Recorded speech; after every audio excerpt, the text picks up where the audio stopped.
नमस्कार। आप सभी का जो प्यार मुझे मिला पिछले वीडियो में,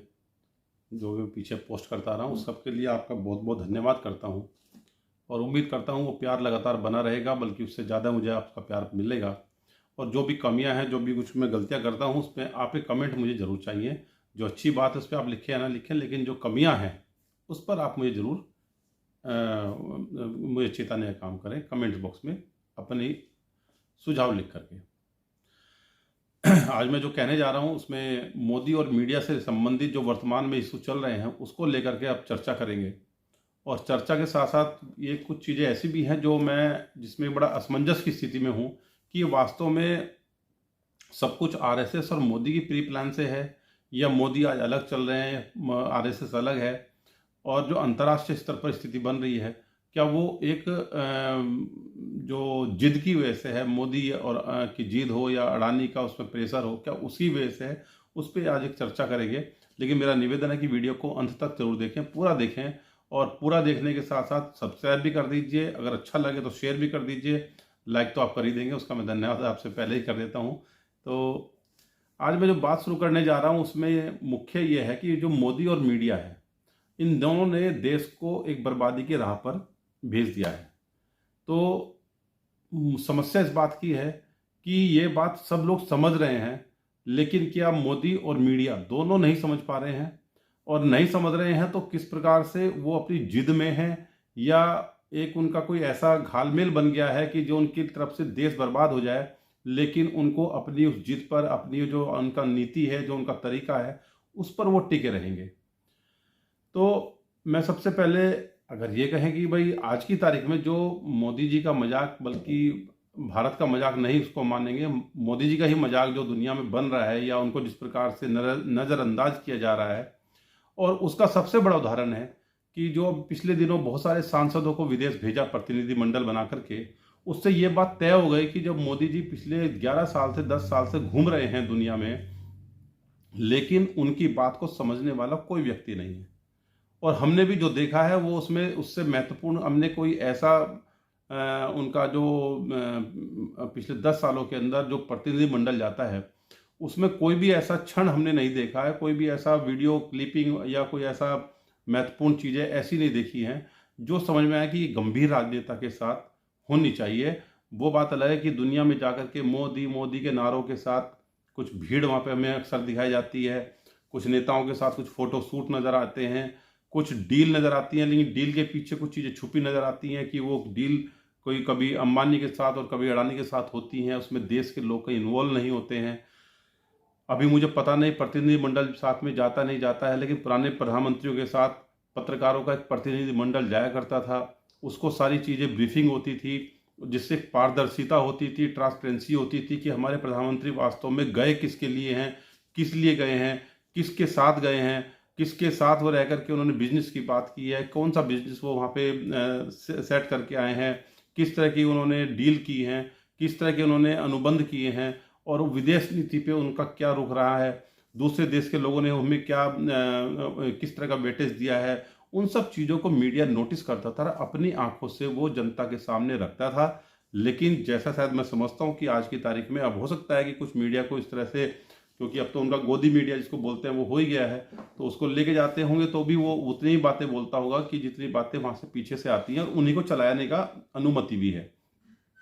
कोई पत्रकार अपनी मर्जी से आज की तारीख में कोई 2 4 10% दिखा ले तो बहुत बड़ी बात है, वरना उस पर ऊपर से फोन भी आ जाएगा और डंडा भी उसका टाइट हो जाएगा। तो आज स्थिति यह है कि सबसे बड़ी तो कि इतनी बड़ी जो चर्चा चलती है सदन में चलती है, वो बात को जवाब देने के बजाय उस बात को घुमाने के लिए घुमाने का काम ज़्यादा करते हैं, बातों को एक तरह से मिसकोट करने का काम करते हैं, और मतलब ऐसी स्थिति में बात लेके जाते हैं कि उस पर चर्चा के बजाय बहस हो जाए, दूसरा पक्ष विरोध करे, दूसरा पक्ष ये कहे कि हमने जो कहा था वो तो आपने बताया ही नहीं, वो तो आपने कहा ही नहीं, लेकिन वो सुनना नहीं चाहेंगे क्योंकि वहाँ पे ओम बिरला सम्मानित सदस्यों करके दूसरे को शांत करते रहेंगे। या फिर वो स्थिति ये होगी जो मीडिया है, मीडिया में बाद में एडिटिंग होकर के सब चीज़ें जनता के सामने रखी जाएंगी। तो ये सब चीज़ें बड़ी असमंजस की स्थिति है। और सबसे बड़ी असमंजस की स्थिति यह है कि सरकार ये चाहती है विशेष रूप से, जो क्योंकि अब तो जो नेता भी बोलते हैं बीजेपी के, वो बिना मोदी जी की पीछे से जो भी गाइडलाइन जो उनकी टीम रही होगी, वो उनकी टीम भेजती है कि आपको ये ट्वीट करना है और ये बोलना है। तो वो भी स्थिति ऐसी बन गई है कि वो चाहते नहीं है कि विपक्ष हमारा साथ दे। तो वो बात अलग है कि मीडिया के सामने है कि हम चाहते हैं विपक्ष हमारा साथ दे, चर्चा करे, लेकिन वहाँ पे माहौल ऐसा बना दिया जाता है शुरू से ही कि विपक्ष ना बोल पाए, विपक्ष अपनी दूसरी समस्याएं रखे, और जब समस्याएं रखे तो उस समस्याओं को ही मुद्दा बना करके पूरी सदन या पूरी राजनीति होती है। आज मतलब विपक्ष को साथ लेने में समस्या क्या है? सबसे बड़ा सवाल तो ये है। मीडिया की अगर बात करें तो आज जो है भारत की मीडिया से जो समस्याएं हैं, जो लोग नाराज हैं, उसमें ईरान नाराज है। अभी कल परसों भी उसने पत्र भेजा है, मीडिया को नसीहतें दी हैं, उनको एक गाइडलाइन करने का उन्होंने उसको नसीहत देते हुए कहा है। कुछ समय पहले बांग्लादेश के जो वर्तमान में जो वहाँ के मुखिया हैं, तो उन्होंने कहा था कि हम तो चाहते हैं कि भारत से अच्छा संबंध हो, लेकिन वहाँ की मीडिया हमारे बारे में बहुत कुछ बोलती है, तो हम उसकी वजह से हम बड़े असमंजस की स्थिति में रहते हैं। आपको याद होगा जब मोदी जी सरकार सत्ता में आए थे 2014 में, उसके बाद नेपाल में एक भूकंप आया था। उस भूकंप में यहाँ से सहायता गई थी, लेकिन वो मीडिया ने ऐसा प्रचारित किया था जैसे दुनिया में पहली बार किसी ने किसी की मदद की हो। ऐसा लगा था जैसे वास्तव में इससे पहले तो किसी ने मदद ही नहीं की। और वो मीडिया में जिस प्रकार से चला, ऐसे चला जैसे नेपाल के लोग भिखारी हों और भारत के लोग राजा हों, और बिल्कुल भारत के जो मोदी जी हैं वो राजा की तरह से वो वहाँ पे ऐसी मदद कर रहे हैं कि आज तक किसी ने नहीं की होगी।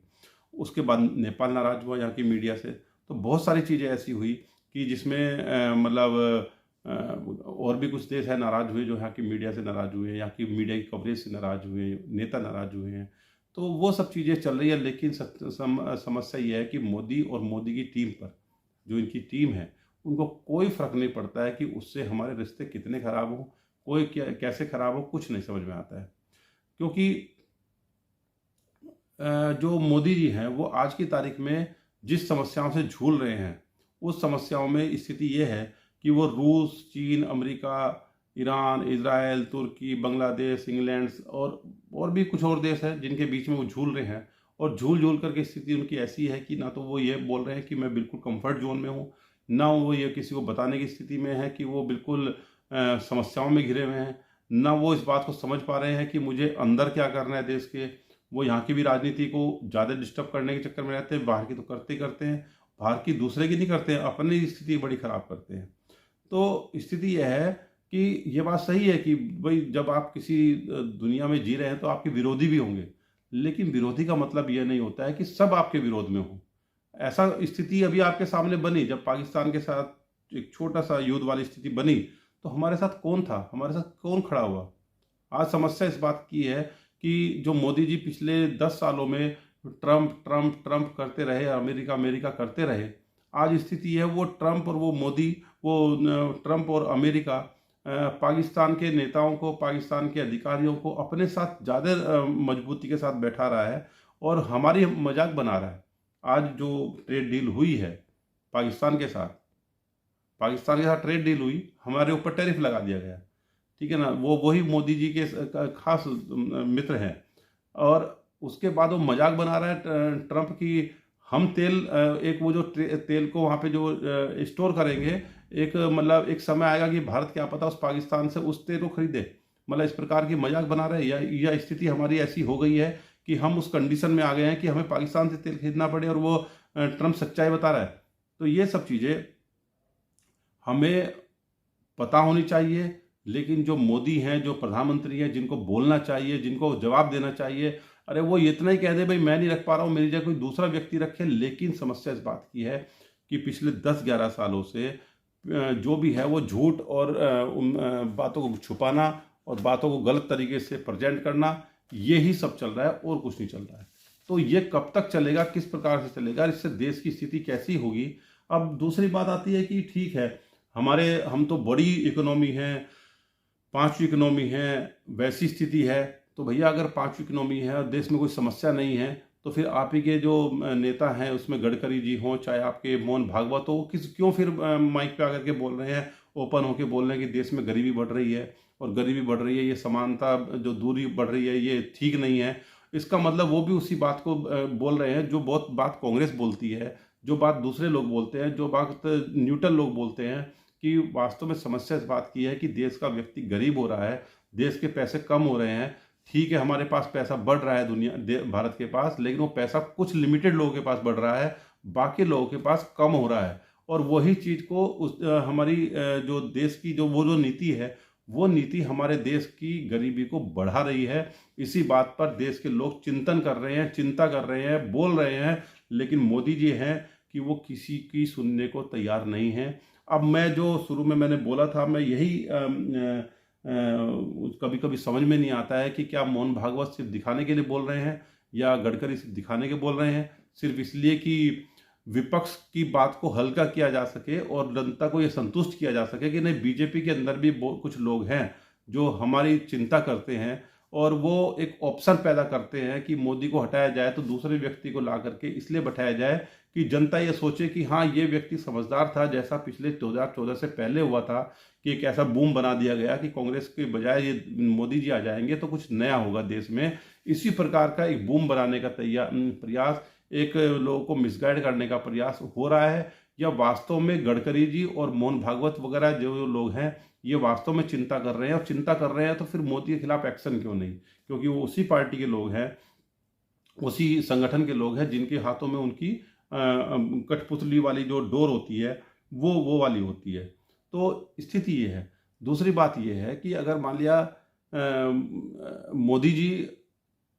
अगर ये मानते हैं कि वो जो ट्रेड डील होनी है अमेरिका के साथ, तो उसमें सबसे जो प्रमुख है उसमें यह है कि जो अमेरिका है वो हमारे जो खेती है, जो एग्रीकल्चर है, उस पर कब्जा करना चाहता है। ठीक है, अच्छी बात है कि अगर मोदी उसको बात को कहीं ना कहीं इग्नोर करवाना चाहते हैं, लेकिन ये क्या कुछ दिन के लिए जानबूझ करके टालने वाली स्थिति है कि उस बात को तो वो खुल करके बताए ना जनता के सामने, विपक्ष के सामने, कि भाई हम टैरिफ डील इसलिए नहीं करना चाहते क्योंकि उससे हमारी जो सिस्टम है, जो हमारा पारंपरिक जो हमारी खेती का जो बिजनेस है वो नुकसान में आएगा। लेकिन क्योंकि उन्होंने टैरिफ एक ये ट्रेड डील जो है इंग्लैंड के साथ की, जिसमें वहाँ की जो कारें हैं यहाँ सस्ती होकर के आपके सामने बिकेंगी, तो यहाँ का जो कारों का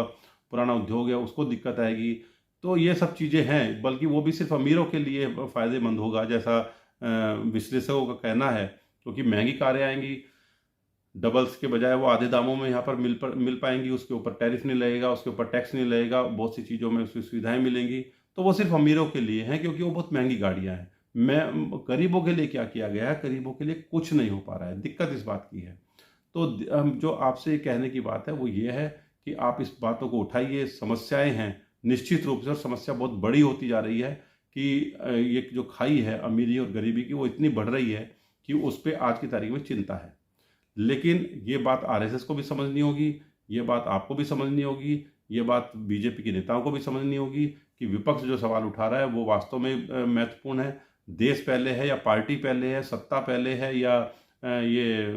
देश की जनता पहले है? तो देश की जनता को पहले रखा जाता है, ना कि सत्ता को। देश को पहले रखा जाता है, ना कि पार्टी को। और ये बात सही है कि कांग्रेस ने हमेशा पहले देश को रखा है, पार्टी को बाद में रखा है। लेकिन यहाँ जो व्यवस्था बन रही है उसमें यह है कि देश तो चलता रहेगा जैसे भी है, कोई दिक्कत नहीं है, लेकिन हमारी सत्ता और हमारी पार्टी पहले खड़ी रहनी चाहिए। तो उसकी वजह से जो आज आर्थिक रूप से जिस प्रकार से बीजेपी मजबूत हुई है, तो ये भी एक बहुत बड़ा एक ऐसा कारण है कि जो उस व्यवस्था को तोड़ रहा है, जो व्यवस्था बड़ी सामंजस्यपूर्ण होती थी, वो सामंजस्यपूर्ण व्यवस्था को पलीता लगाने का काम हो रहा है। तो मैं जो कहने का मेरा सिर्फ मतलब यही था कि, और ये जो मीडिया है, मीडिया की तरफ हम लोगों को कुछ ना कुछ ऐसा उसके सामने ये देखना पड़ेगा कि मीडिया को हम लोग इतना प्रेशराइज करें कि मीडिया, चाहे हम सोशल मीडिया के माध्यम से चाहे और माध्यम से, कि मीडिया की मजबूरी बन जाए कि वो आज सच के लिखना शुरू करे, कैसे भी लिखना शुरू करे। अरे सरकार के कब तक विज्ञापन नहीं देगी, कब तक आपको प्रताड़ित करेगी?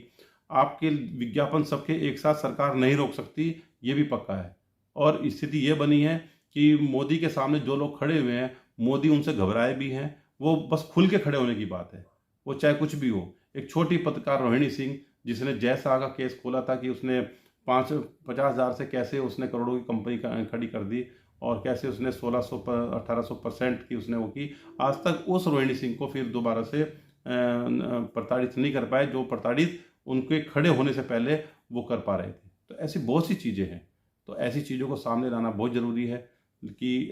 आप सब लोग, जब तक जनता एक नहीं होगी तब तक ये समस्या चलती रहेंगी। और हमें देश की सोचनी है, आने वाले समय में सोचनी है। ये जो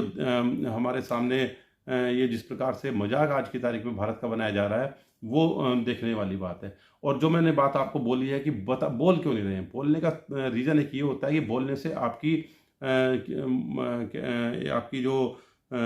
अंदर की जो एक दिशा है वो जनता के सामने आती है कि आपकी दिशा क्या होगी। और दिशा होने के साथ साथ आपके अंदर आपका स्वाभिमान और आपका एक क्लियरिटी जो क्योंकि विपक्ष आपके साथ खड़ा है, देश की जनता आपके साथ खड़ी है, हम मरने के लिए भी खड़े हैं, हम बर्बाद होने के लिए भी खड़े हैं, हम आबाद होने के लिए भी खड़े हैं, हम देश को बनाने के लिए भी खड़े हैं। तो लेकिन जब आपके साथ 24 घंटे खड़े हैं तो आप कोई अकेले मालिक नहीं है इस देश के, लेकिन आप अकेले मालिक की तरह से दुनिया को चला रहे हैं, इस देश को चला रहे हैं। आप ये सोचते हैं कि देश का हर व्यक्ति मूर्ख है, तो ऐसा नहीं है। हर देश का हर व्यक्ति समझ रहा है, लेकिन आपके सामने क्योंकि एक सिस्टम है सत्ता का, तो उसके सामने अपने आप को बंधा महसूस कर रहा है। लेकिन फिर कोई ऐसी समस्या ना आए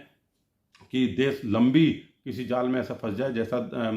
ईस्ट इंडिया कंपनी के समय फंसा था। तो इसलिए ज़्यादा अच्छा है कि देश में चर्चा करनी चाहिए मोदी जी को, और उसको मीडिया को भी ढंग से जनता के सामने रखना चाहिए।